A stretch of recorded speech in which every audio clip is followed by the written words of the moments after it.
Passo a palavra para o doutor André Nicoliti, da terceira exposição. A exposição é sobre o inquérito policial como instrumento de apuração da verdade e de garantia de direitos do investigado. Bom dia a todos. É uma imensa satisfação estar aqui neste evento tão importante que é esse encontro institucional e de diálogos entre diversos setores e órgãos do Estado. E cumprimento a todos na pessoa da doutora Patrícia Lioche, minha querida amiga, professora da UERJ, com quem tive a honra de trabalhar em Bangu e conduzir lá as votações de 2010, salvo engano, né? E que nos ajudaram muito, porque, enfim, as coisas do Brasil são tão complicadas nos últimos tempos, frutos desses processos eleitorais e de tantos outros que assolam as nossas mentes preocupadas hoje, principalmente a minha, que vou ter que sobreviver aí, não sei até quanto, com apenas 46% do salário, já que o judiciário não recebeu integralmente. Imagina a vida dos professores que não receberam nem outubro. Então, cumprimento a todos, na pessoa da doutora Patrícia. Gostaria de registrar também a minha satisfação em ouvir a doutora Débora, que me impressionou muito pela fala, embora curta. Eu não ouvi as demais, porque cheguei um pouco depois do início, mas que percebi comungarmos de muitas ideias em comum, e isso me deixou muito feliz. Gostaria de também fazer a minha saudação ao colega Rivaldo, quem eu conheço desde 2009, por conta do concurso de delegado da Polícia Civil. E também, em 2012, estivemos juntos examinando, e foram encontros muito fraternos e produtivos. Motivo de muito orgulho ver os novos delegados sempre combativos, eficientes, críticos, e saber que participamos disso juntos é muito gratificante. Gostaria de saudar o doutor Glaucio, porque o conheci em Rio Bonito, como ele mencionou. Eu era, então, analista judiciário, trabalhava no Poder Judiciário como funcionário, e, embora já fizesse mestrado na UERJ, a função do analista no Rio, face às carências, são as mais diversas. E naquela época eu ainda levava os inquéritos que chegavam da delegacia. E eram pilhas e pilhas de inquérito que eu caminhava pela escada carregando para levar para o doutor Glaucio. E ele sempre me tratou com a cordialidade que trata hoje, com a educação. E isso muito acresce a gente, porque a gente percebe exatamente as pessoas a partir dos tratamentos que ela dispensam a todas as outras pessoas. E a transição entre servidor e magistrado me marcou muito, porque existiam pessoas que sequer falavam comigo e que depois que eu me tornei excelência, elas começavam a falar. E eu guardo sempre com carinho as figuras que assim não se comportavam. E também impressiona a sua jovialidade, que até hoje não mudou absolutamente nada em termos físicos, e eu já estou acabado. Isso já demonstra que a magistratura acaba com qualquer pessoa. E, enfim, passando ao nosso tema, não sem antes mencionar mais uma coisa, né? A mesa de abertura era fantástica. Eu vi uma mesa intercalada, né, de mulheres e homens, 5 mulheres e 4 homens, dando um pluralismo belíssimo nessa manhã, coisa que não é muito comum. E quando eu estava na plateia ainda pensei, pena que na nossa mesa talvez, ou no evento todo, não tem esse pluralismo em relação aos negros. Olhando dali parecia ser eu o único negro no ambiente. Depois, quando eu cheguei aqui, eu vi que o rapaz que serve café, o pessoal da técnica, tem alguns que parecem-se comigo, e na plateia talvez um ou outro, né, de uma demão, mas talvez seja essa a minha inspiração, de que ainda olhe muito para o cárcere, porque quando eu chego no CIAP para visitar, lá eu encontro pessoas que parecem mais comigo, né, porque são negros e etc. maioria jovens, como o Rivaldo demonstrou aqui, né? Os que morrem e os que estão presos são jovens negros em sua maioria, né? Os que morrem, 68% no quadro apontado pelo Rivaldo, que, aliás, trouxe inúmeras reflexões. Eu quis até mudar, talvez, o eixo da minha palestra. Ele mostrou vídeos, estatísticas, eu vou falar de filosofia, então não sei se vai ser tão empolgante. Então, o eixo, basicamente, da minha exposição vai ser a teoria do garantismo, o primeiro eixo, depois o processo penal democrático e, por fim, investigação criminal, porque o tema que me foi proposto foi o inquérito como instrumento, né, de aproximação da verdade e a garantia dos direitos do investigado. Bem, então, num primeiro momento, eu quero dizer o seguinte: a minha fala, não sei se estiver baixo, alguém me ajuda aqui, porque eu não estou conseguindo aumentar o microfone. O eixo da minha fala inicial, que é o garantismo, eu tenho que fazer uma apresentação inicial do ponto da minha fala. Qual é o ponto da minha fala?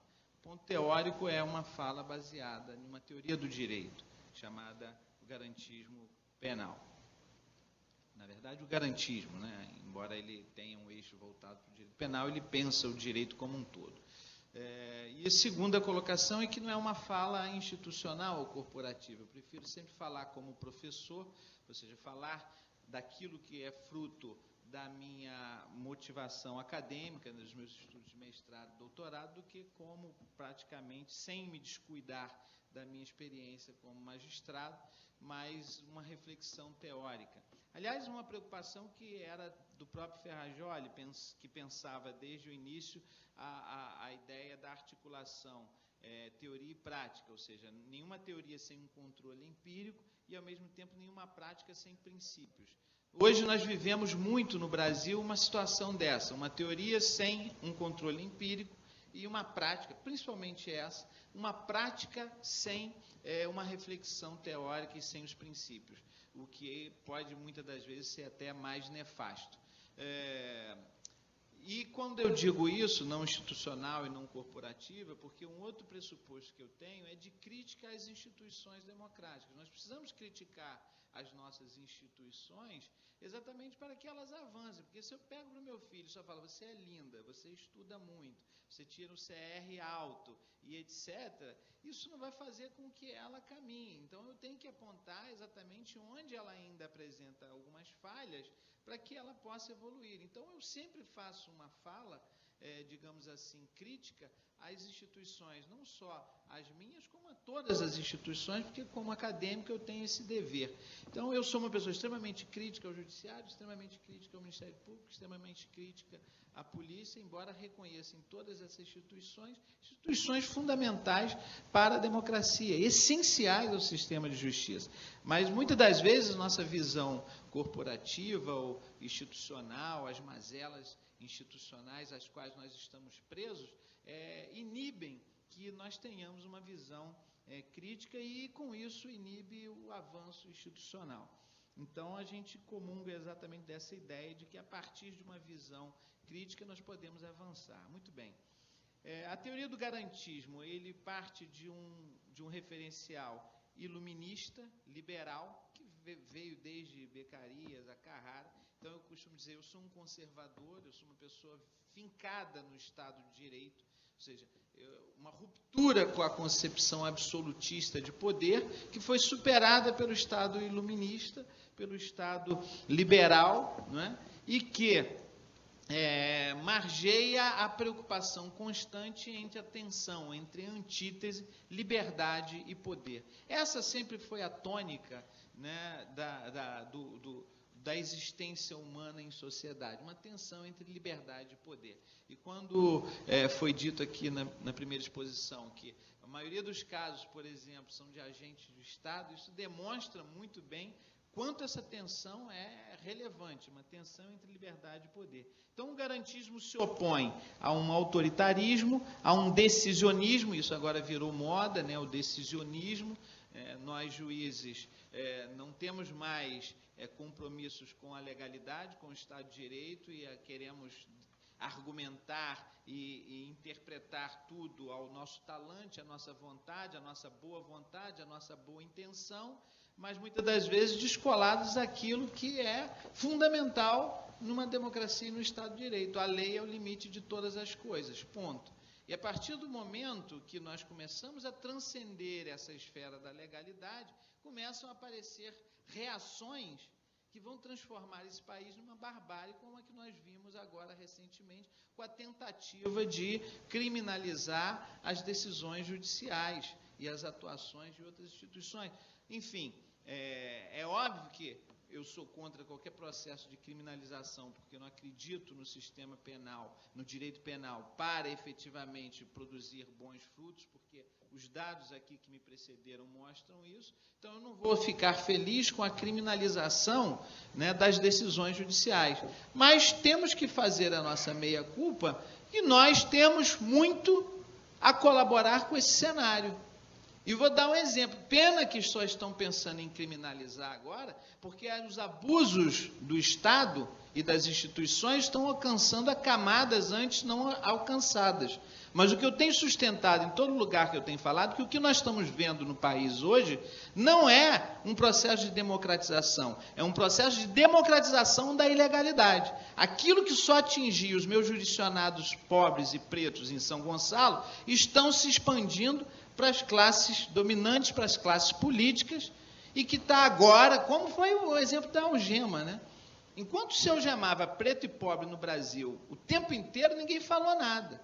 Apesar, desde o Código Criminal de 1830, não é, já ter uma previsão que nenhum ser humano deveria ser atado a cordas ou a ferro, todo mundo negligenciou essa regra. E precisou algemar um banqueiro e um desembargador para que houvesse uma reação do Supremo para prescrever uma súmula que o Judiciário viu com maus olhos. Agora, talvez, com a tentativa de criminalizar a magistratura, né, nós do Judiciário tenhamos mais sensibilidade para o Estado de Direito. Porque o que eu vejo, e é muito simples, senhores, o que eu vejo e me agoniza e me indigna e me causa indignação, é quando eu olho os autos de um processo, por exemplo, lá em São Gonçalo, e vejo a conversão de uma prisão em um homicídio culposo no trânsito. E o cidadão ficou 14 dias preso porque o juiz converteu a prisão em homicídio culposo, sendo que o artigo 303, inciso 1 do Código de Processo Penal, não deixa a menor margem de dúvida de que é impossível decretar uma prisão num homicídio culposo no trânsito. Aí o indivíduo fica em Bangu 14 dias preso, sai num habeas corpus, e o que acontece? O que é isso? Isso não gera responsabilidade nenhuma? O juiz é promovido por merecimento, porque ele não é garantista? Enfim, e ao lado disso, nós temos lá o meu jurisdicionado preto, que mantém a mulher vítima em cárcere privado durante 8 horas, na casa dela, trancada, não é na cela do Bangu, Patrícia Scioli com 20, não é na casa dela, o que é grave, não é? E eu tenho que aplicar uma pena que pode chegar a 3 anos de prisão. Então, o jurisdicionado, o administrado, não é? Ele mantém em cárcere privado alguém durante 8 horas e pode sofrer uma punição, é denunciado, é julgado. E, por outro lado, o juiz mantém ilegalmente uma pessoa presa durante 14 dias, quando não há margem de interpretação no artigo 303, inciso 1. Ele desconhece o artigo 303, inciso 1. Então, são essas questões que a gente tem que pensar, para pensar as reações que nós vamos sofrer, porque há, efetivamente, uma crise no Estado Democrático de Direito. Há uma crise na legalidade, as pessoas não querem mais transgredir. Então, foram lá bater na porta do Congresso para pedir o seguinte, olha, as provas ilícitas, o Estado de Direito é claro, a prova tem que ser lícita. Vamos purgar a prova ilícita. Vamos ter prova ilícita de boa-fé. Foram lá e abriram a caixa de Pandora. Agora, teremos que aguentar as consequências, as reações. Esse estado de coisa kafkiano, né? Está difícil acordar no Brasil. Cai avião da Chapecoense, é PEC, é falta de salário, está insuportável viver. Desculpem a indignação, mas está insuportável viver. Está muito difícil viver, né? Então, E aí me lembra a Morte e Vida Severina, né, do João Cabral de Melo. É difícil defender a vida, ainda mais quando essa é aquela que se vê severina. É difícil falar de garantismo, de Estado de Direito, no estado de coisas que a gente se encontra. Então, é uma ideia que se opõe ao decisionismo, que se opõe à ideia de governo dos homens. Nós temos que ter governo das leis e não governo dos homens, né? Um direito penal mínimo e não um direito penal máximo, e a certeza no lugar do arbítrio. Quando a gente fala de direito penal mínimo, aqui os dados mostraram, né, a polícia de Londres tem, sei lá, 100 locais de homicídio por ano. Aqui a gente tem que... Não. Agora, e não temos gente para cuidar desses casos. Por quê? Estão cuidando daquilo que a gente chama lá na polícia de quê? De feijoada. O sistema de justiça está obstruído por um direito penal máximo que criminaliza tudo e que não dá conta de nada. Não é? Na fala inicial, eu lembrei aqui que ele falou, a gente tem um número insuficiente de policiais, de promotores. Tal. Eu nem sei se a gente tem um número insuficiente de juízes, promotores e delegados, ou se, na verdade, é o contrário, a gente tem um número absurdo de condutas para dar conta, não é? Em detrimento de outros que são efetivamente relevantes. Então, a gente tem que repensar. E por isso a fala da doutora me foi tão chocante, porque ela fala, a ONU já falou, a política de drogas do mundo está louca, não resolve mais. Né? E a gente não percebe que essa política está entupindo nosso sistema de justiça, porque a gente não consegue investigar latrocínio, a gente não consegue investigar estupros, a gente não consegue investigar homicídio, sem contar aqueles que estão associados ao tráfico e etc., porque alguém decidiu criminalizar o uso de maconha, de cocaína, de todas as drogas ilícitas e permitir um número imenso de drogas lícitas, né? E que causam algumas tão mal do que as outras, porque se matou muito nos Estados Unidos no século passado em função da criminalização da venda de uísque. Hoje as pessoas continuam morrendo por causa de uísque, mas de cirrose, né? De acidente de trânsito, às vezes de violência doméstica, mas é muito mais fácil controlar isso do que controlar a lavagem de dinheiro que vinha do uísque, a corrupção das autoridades para se manter aquilo, não é? A guerra entre eles, o tráfico de armas, etc. Então, hoje a gente tem uma política de guerra às drogas em que jovens negros morrem, traficantes morrem, usuários morrem, pessoas que não têm nada a ver com tráfico ou com uso morrem, e policiais morrem, por uma guerra insana, que só quem ganha com isso é um segmento, os que vendem armas no país e no mundo. Então, a gente nunca vai parar para avançar se a sociedade não começar a perceber, não é, que nós estamos nos matando por causa de um bando de gente que está ganhando dinheiro vendendo armas. Saiu uma estatística recente que hoje os homicídios, a maioria das armas da criminalidade não vem do estrangeiro, como se pensava, mas fabricados no próprio Brasil. A Taurus está ganhando rios de dinheiro, a nossa juventude morrendo, os nossos policiais morrendo, e ainda tem pessoas imbecis que vão para a rede social e falam, temos que armar o cidadão. A gente já está numa guerra desgraçada, né? Policiais não andam com arma e escondem o distintivo, e o cidadão quer andar com arma. Nós estamos caminhando para um estado de barbárie, pelo amor de Deus. Não é? Vai ser difícil conter tudo isso.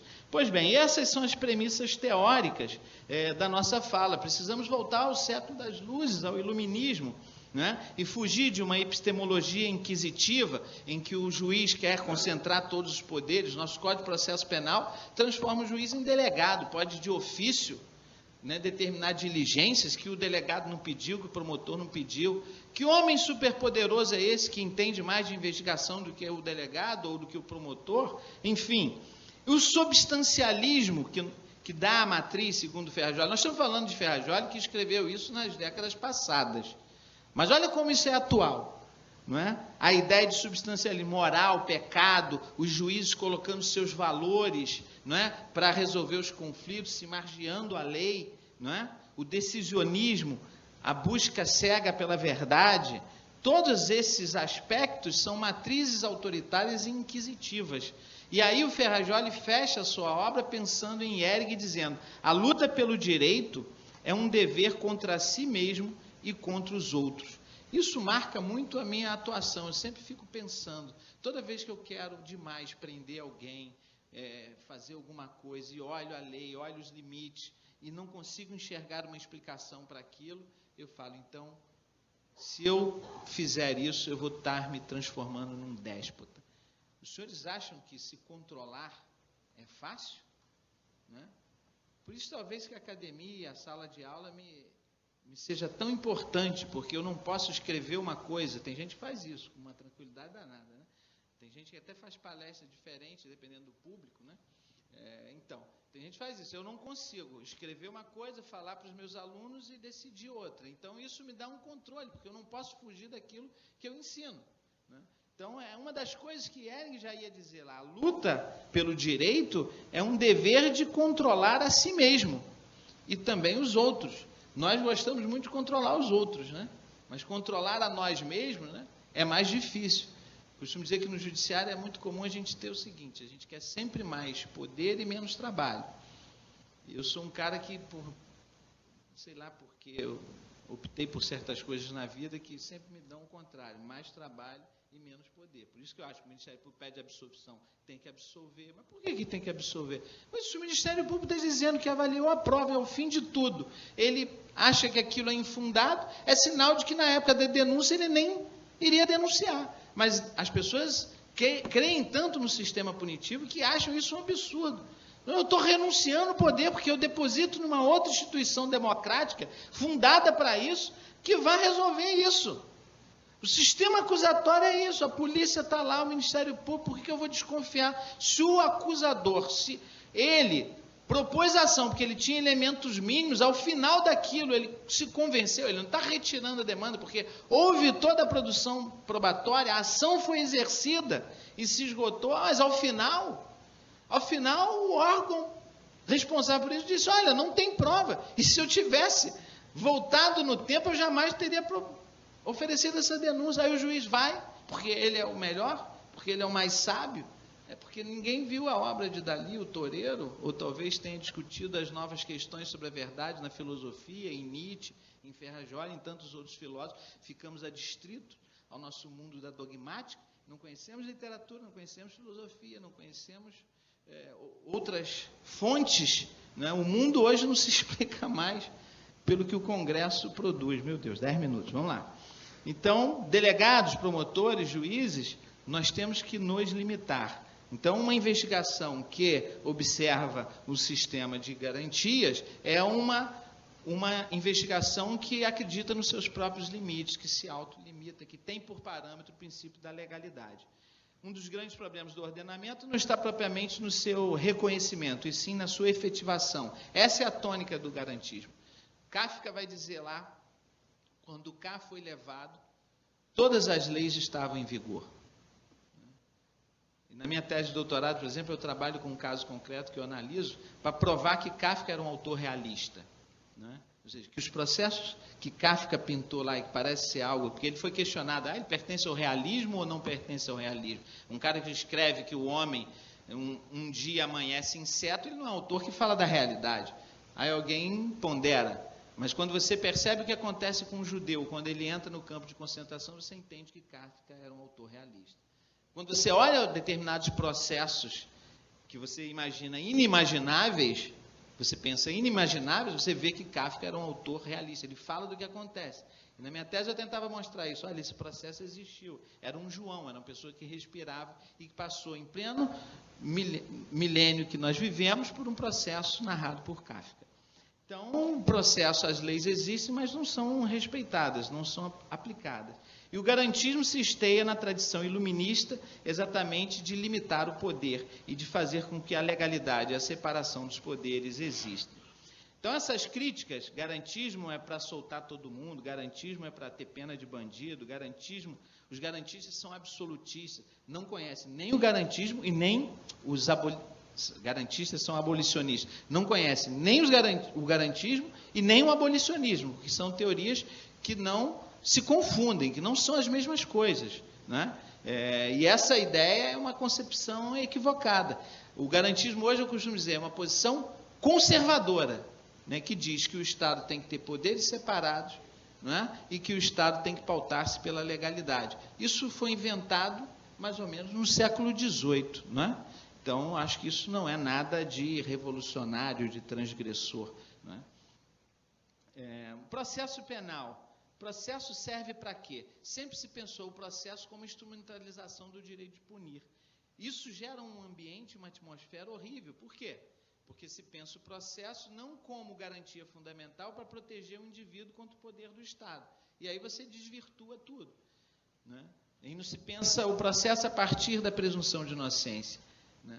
E aí eu penso aqui numa das melhores definições desse processo penal democrático, que é do professor Afrânio, tão querido por todos nós aqui, que sempre abrilhantou essa instituição, em que ele diz: uma premissa conceitual deve ser estabelecida em todo o processo de interpretação das normas constitucionais que tutelam os chamados direitos individuais. Ao estabelecer regras que asseguram um processo penal democrático, o Estado sabe, de caso pensado, que irá absolver culpados. E o faz, essa opção, para não querer o contrário, que inocentes sejam punidos. Mas a nossa sociedade não tolera a absolvição de culpados. Mas tolera muito o encarceramento, às vezes, de inocentes, os erros judiciários e etc. Então, não é uma sociedade de cultura democrática. Porque democracia é isso. Temos um preço. Bandidos vão ficar na rua. Porque o que nós não toleramos é que inocentes sejam punidos. Isso vem desde Carrara, não é novidade inventada pelo Afrânio, né? Ele gosta sempre que registre isso. Bem, polícia para que precisa de polícia? Muito se pensou a atividade policial como uma atividade meramente de carrear provas para formular uma acusação. E não é isso. Isso vem desse paradigma rompido lá, da teoria do direito, da teoria do processo, que não consegue ver as funções do processo e aí não consegue ver as funções do inquérito. O inquérito não serve para colher prova para acusar alguém. O inquérito, e quem diz isso é Canuto Mendes, em 1973, tem 43 anos isso. Eu sei porque é a data em que eu nasci, né? Não parece, né? Parece que eu nasci muito antes, no século XVIII, talvez. Não é como o doutor Glaucio. Enfim. A instrução preliminar é uma instituição indispensável à justiça penal. Seu primeiro benefício é proteger o inculpado, dar à defesa a faculdade de dissipar as suspeitas, de combater os indícios, de explicar os fatos, de instruir prevenções no nascedouro, propiciar-lhe meio de desvendar prontamente a mentira e de evitar a escandalosa publicidade do julgamento. Por que o inquérito é sigiloso? Porque estamos no início, não podemos expor o cara. Porque no processo já há exposição, já há publicidade. Então, por isso que precisa de uma fase preliminar para proteger o indivíduo, para só levá-lo ao julgamento público quando tiver fundados indícios, não é? Quando tiver um mínimo de prova, o que o Afrânio chama de justa causa, né? O lastro probatório mínimo. Então, a instituição do inquérito é indispensável à justiça, exatamente como a função de prevenção do indivíduo, de proteção do indivíduo. Não é? A necessidade de uma investigação preliminar decorre principalmente da necessidade de proteger o indivíduo em uma função preservadora, consistente em preservar a inocência contra acusações infundadas e preservar o próprio organismo judiciário contra o custo e a inutilidade em que estas redundariam, propiciando sólida base para a propositura do exercício da ação. Canuto Mendes vai sustentar. Isso está reproduzido no voto do Peluso, exatamente na discussão sobre o poder de investigação no Ministério Público. É um voto muito precioso também, que mostra a trajetória histórica de construção de um inquérito com um fim não só utilitarista e de eficiência, mas com um fim harmônico com a garantia constitucional da dignidade humana, com a preservação do investigado. Então, essa espetacularização das investigações, espetacularização do processo, ela é nefasta e viola o Estado de Direito, sim, viola o Estado de Direito, viola o princípio da dignidade humana. Então, qual seria, basicamente, a nossa preocupação? Está vendo como é que eu respeito o Estado de Direito e os limites? Então, a nossa preocupação em analisar o inquérito a partir dessa matriz, né? O inquérito tem que observar regras de legalidade, né? Regras de eficiência, né? Então, apostar na inteligência em detrimento da força, apostar em técnicas modernas, como foi esclarecida como foi esclarecido aqui anteriormente, e apostar no cumprimento dos princípios constitucionais. O Radbruch tem um texto que eu recomendo muito, que chama-se 5 minutos de filosofia do direito, muito curtinho, muito bom, em que ele vai falar, nem tudo que é útil é direito. Na verdade, só é útil o que é direito. Né? Melhor dizendo, ele diz, não podemos partir do que o correto, o que deve nos pautar é um critério de utilidade. Porque o que é útil para um soberano, para quem exerce o poder, pode não ser útil para os demais. Então, a utilidade só pode advir do direito. É essa a questão. E nós, muitas das vezes, nos aventuramos nas nossas funções de querer solucionar os problemas do mundo com a nossa vontade, quando, na verdade, nós temos que nos pautar pelo direito. Então, quando a gente vai falar de um inquérito como um instituto democrático, a gente tem que tirar do inquérito, né, aquilo que o sobrecarrega, ou seja, uma visão em que a polícia, o judiciário, o Ministério Público tem que dar conta de tudo. Nós não temos que dar conta de tudo. Nós temos que voltar a princípios de fragmentariedade, né, os axiomas de Ferrajoli sobre a necessidade, sobre a injúria, só poder decorrer de algo que seja efetivamente necessário. Então, nós não vamos fortalecer o inquérito, não vamos fortalecer a polícia, nem o Ministério Público, tampouco o Judiciário, se continuarmos numa mentalidade punitivista que quer dar conta, criminalizar pecados, amoralidades e etc., esgotando, né, as outras esferas, né, e agigantando o direito penal. Né? Para concluir, eu não deixo de dirigir quando eu bebo porque eu temo ser preso. Porque eu vou me recusar a soprar, eu vou etc, isso não vai... Eu temo ser preso, porque o direito administrativo vai me ferrar, vai tomar minha carteira, vai me dar uma multa, vai me dar uma dor de cabeça, e eu sei que agora tem fiscalização.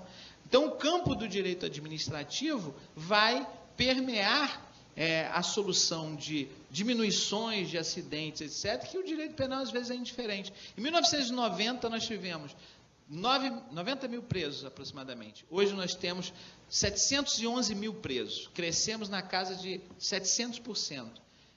E os índices de homicídio aumentam, os índices de violência aumentam.